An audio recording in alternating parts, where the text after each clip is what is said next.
各位健康之道的好朋友，大家平安，我是志霖。今天志霖要借着一位在银行安全部门服务了20多年的老朋友蔡经理的真实经验，来跟大家紧急汇报一下。年底到了，最新的银行骗局又开始猖獗了。这些骗子的手法已经不是我们过去想象中那样了，他们变得像高科技的窃贼，不用偷你的存折，不用知道你的密码，甚至不用碰到你的手机，就能把你银行里的老本一点点搬空。为了我们辛苦攒了一辈子的养老金，为了我们晚年能过得安稳有尊严，请大家一定要耐心把今天的节目看完。在开始之前，志霖恳请大家，如果觉得保护自己的血汗钱很重要，先帮我们按个订阅，把旁边的小铃铛打开，也记得给我们一个赞。你的每一个支持都能让这条重要的讯息传到你更多的好友亲戚那里，可能就因此帮他们守住了一个家庭。我们先来聊聊现在的贼到底在想什么。以前我们防贼是防他靠近我们，防他割我们的包包，偷我们的皮夹。但是现在你出门看看，去市场买菜，去超商买东西，还有谁在掏一大堆钞票出来的？很少啦，大家都是拿出一张卡币一下，或者手机拿出来叮一下就付好了。方便是超级方便，但是我们的钱也从口袋里的纸变成了手机里银行户头里的数字。这下好了，骗子也不用出来风吹日晒了，他们坐在电脑前面打电话发短信，就想办法要把我们户头里的数字变成他的数字。很多老朋友可能会说，哎呦，志霖，你太紧张了啦，我的存折印章收得好好的，密码也只有我自己知道，我手机还有指纹，有脸可以认，他怎么能偷？我跟你说，有这个想法就是最危险的开始。骗子就是专门利用我们这种我觉得我很安全的信心，还有我们对这些新科技新业务的不熟悉，来设下圈套的。这里我就要讲一个蔡经理最近才处理过的非常典型的年底诈骗案例。大家听完了就会一身冷汗，原来骗子已经厉害到这种地步了。上个月有一位快要70岁的阿嬷，他突然接到一通电话，对方自称是国税局的人员，口气非常严肃正式，对方准确地说出了阿嬷的名字、身份证号，然后告诉阿嬷，太太，我们查到你去年度有一笔退税一直没有领取，今天就是最后期限了，如果今天没有处理，不仅退税款会被收回，还可能因为逾期而产生罚款。阿嬷一听有点迷糊，但对方说的资料又都是对的，而且退税、罚款这些字眼让他一下子紧张起来。对方接着说，我们现在有专人可以线上帮你快速办理，你只要按照我的指示操作一下你的手机银行，确认一下身份，我们马上就能把退税款汇到你常用的账户里。阿嬷心想，退税是好事而且对方是国税局的，应该不会假吧。他就在电话的指引下打开了手机银行 APP， 这时对方没有问他的密码，而是叫他在转账页面的账号栏位输入了一串数字，说这是国税局的虚拟账户代码，用于身份验证。接着又叫他在金额栏位输入了0，对方解释说这只是个验证流程，输入0元不会真的转钱，只是让系统确认是你本人在操作。阿嬷照着做了，按了确认，手机画面闪了一下，显示交易失败，这让他更相信这只是一个验证步骤。但是可怕的事情就在后面。过了几分钟，阿嬷的手机接连收到好几条短信，不是退税入账，而是他的账户被分次转出了好几笔钱，总共加起来超过20万。阿嬷当场吓得脚都软了，赶紧打电话给银行，也报警了。蔡经理告诉我们，这就是最新的远程操控骗局。骗子到底怎么做到的？关键就在于那一步输入0元转账的操作。当阿嬷在对方的电话指引下进入转账界面时，骗子透过话术让他在无意中授权了一连串的动作。那些复杂的账户代码和所谓的验证，其实是骗子在引导阿嬷在不知情的情况下设置了一道非约定账户转账的许可，或者是启动了某种小额免密支付的功能。骗子在远端利用这个短暂开启的权限，配合他们早已盗取的阿嬷个人基本资料，就能像开了一道后门一样，迅速的把钱转走。他们根本不需要阿嬷的密码，因为那一连串的操作在某些金融系统的判定里可能就被视为本人授权的行为。这个骗局最可恶的地方是他假冒公家单位，利用长辈对政府机关的信任，以及怕惹麻烦、怕被罚款的心理。整个过程，受害者觉得自己只是在配合办理一项正当业务，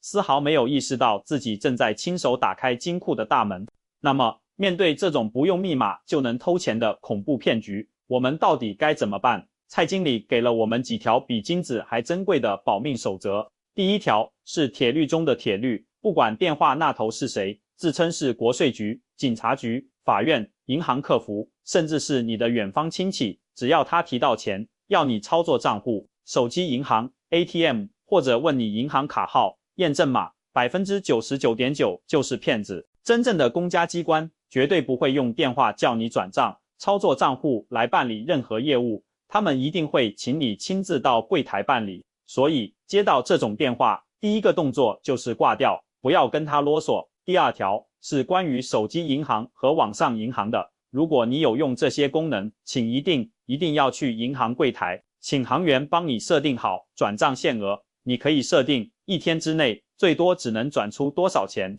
比如你设定1天最多转3万，那么就算骗子真的侵入了，他一次也只能偷走3万，你的损失就能被控制住。另外，非约定账户转账功能，如果平时用不到，就请银行把它关闭，要用的时候再临时开启。这就像你家的门，不止一道锁，你还要加上一道门栓。第三条非常重要，就是你的个人资料，比如身份证号、生日、地址，甚至你以前用过哪些密码，都不要随便告诉别人，也不要在那些看起来不安全的网站上填写。骗子要发动攻击，第一步就是收集你的个资，他们会从各种渠道去买、去偷这些资料，所以平时对于要填写个人资料的事情，要多留一个心眼。讲完了这种针对账户权限的诈骗，我们再来谈谈年底另一种更常见的，也就是利用我们贪小便宜或怕损失心理的短信诈骗。年底到了，各家电商都在促销，骗子也趁机浑水摸鱼。你的手机有没有收过这样的短信 ？XX 购物，您的包裹地址不详，请点击链接确认，否则包裹退回。银行客服您的信用卡有一笔异常消费，请立即登录以下网址核查。年终回馈，恭喜您获得本公司抽奖机会，点击领取10000元礼券。这些短信的后面一定会跟着一个网址链接，要你点进去。蔡经理特别强调，这个小小的蓝色的链接就是通往你钱包失手最快的高速公路。你一点下去，手机很可能就在后台自动下载安装了一个小小的病毒程序，你看不到，感觉不到，但它已经像一个小偷住进了你的手机里。这个小偷会做什么呢？他会静静地记录你在手机屏幕上按过的每一个键，你登录网络银行时输入的账号、密码，你收到短信里的转账验证码，甚至你和其他人的聊天记录，他都能偷偷记下来，然后发送给远端的骗子。这样一来，骗子就等于拿到了你金库的钥匙和密码，可以大摇大摆地进去拿钱了。他们甚至可以用你的手机号去申请各种网贷，就像我们之前讲的案例一样。除了乱点链接，年底大家聚会多，出门逛街多，还有一个坏习惯要改，那就是蹭免费的 WiFi。商场里、餐厅里那些不用密码就能连的 WiFi， 你可能觉得捡到便宜了，网速又快，但你不知道，这很可能就是骗子设下的捕鼠器。你一连上去，你手机和外界收发的所有讯息，就像明信片一样，会被架设这个假 WiFi 的人看得一清二楚。当你在连住这个网络，开心的刷卡购物，或者登录手机银行查看余额时，你的账号密码就等于是在对坏人现场直播。那么，针对手机这个移动小金库，我们该怎么层层设防呢？志玲帮大家整理了几件一定要做的事。首先，就像蔡经理说的，陌生短信里的链接绝对不要点，不管他说你是中了汽车还是房子，或者说你犯了法要抓你，都不要点。有疑问，最简单的方法就是自己打开官方的 APP， 或者打客服电话去问，不要通过短信里给的任何方式去联系。其次，来路不明的二维码也不要随便扫。现在很多骗子会把有毒的二维码贴在共享单车、电线杆上，或者假装是商家的优惠券，你一扫，手机就中毒了。一定要确认二维码的来源是可靠的商家，你再扫。第三，出门在外，尽量使用自己的手机移动数据上网，虽然可能慢一点，费一点流量，但是安全。如果实在需要连公共 WiFi， 也记住，千万不要在连着公共 WiFi 的时候进行任何转账、支付、登录网银的操作。你可以用它来查地图、看新闻，但一涉及到钱，就切换到自己的网络。特别是对于我们上了年纪的朋友，手机功能复杂，可能一时半会儿搞不清楚。蔡经理有一个非常实用的建议，不要把存放所有养老金的那个主要账户绑定在微信支付、Line Pay 这些手机支付工具上。你可以去银行专门申请一张新的金融卡，或者用你旧有的一个账户，里面只放一些平时买菜、吃饭、零花的钱，比如放个1-2万块，然后把这张卡绑定手机。这样，万一手机真的丢了，或者不幸被病毒入侵了，骗子能偷走的也只是这个零钱袋里的钱，你的老本还在另一本安全的存折里，毫发无伤。这是一个非常重要的财务防火墙。还有啊，现在很多支付软件都有亲情账户或者子女代付的功能，你可以让儿子、女儿帮你设定，你每天用手机支付最多不能超过多少钱，比如设定一天最多5000，如果你想买一个超过5000块的东西，支付就会通知你的子女，需要他们确认才能完成，这就等于多了一个最亲信的保安，帮你一起看紧钱包。另外，手机上可以安装一下警政署推广的防诈达人 APP， 或者一些正规的来电辨识软件，这些软件就像给你的手机装了一个智能守门员，很多已经被通报的诈骗电话打来时，屏幕上就会直接显示疑似诈骗电话，提醒你不要接，这能帮你过滤掉一大半的骚扰。总之，如果遇到任何让你心里犯嘀咕、觉得不对劲的事情，比如有人打电话说你医保卡被盗用，说你孙子出车祸要钱，说你涉嫌洗钱要监管账户，千万不要慌张，更不要自己一个人做决定。骗子的剧本就是要把你逼到一个人孤立无援、头脑发热的状态。你最该做的第一件事就是把电话挂掉，然后打给你的孩子，打给你的老伴，打给你信得过的老朋友，把事情从头到尾说一遍给他们听。俗话说，当局者迷，旁观者清。你一讲出来，别人马上就能听出漏洞啊，那是骗人的啦。骗子最怕的就是你找人商量，如果一时身边找不到人，别犹豫，直接拿起电话打165反诈骗咨询专线，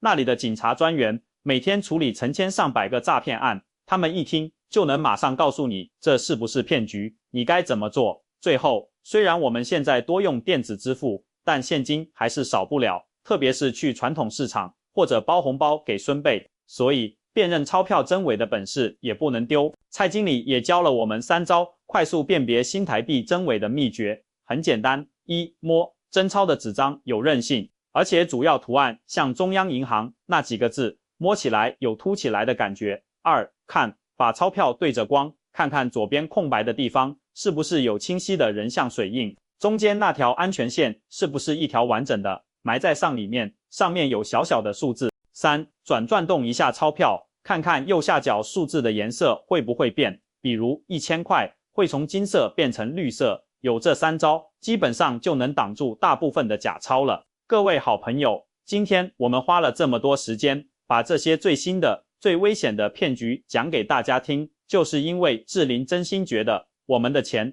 来得太不容易了，那是我们年轻时候流汗打拼，一点一滴存下来的，是我们晚年生活的底气，是我们可以安心养老、不给子女添麻烦的依靠。我们绝对不能让这些躲在暗处不劳而获的骗子用几句花言巧语就骗走。我真心恳求大家，不但要把今天听到的记在脑子里，更要用在生活里。我们不仅要自己防骗，更要当一个热心的反诈骗宣传员。如果你觉得今天志玲讲的这些内容对你有一点点帮助，请你一定要动手，把这条视频分享到你的家庭群组，分享给你的哥哥姐姐、弟弟妹妹，分享给你一起泡茶、一起运动的老朋友。多一个人看到，就可能少一个人被骗得倾家荡产。你的一个分享动作，救的可能就是一个家庭一辈子的积蓄。保护我们的财产安全，就是守护我们晚年的幸福与平静。面对陌生的电话，多一分警惕；面对金钱的交易，多问一个为什么。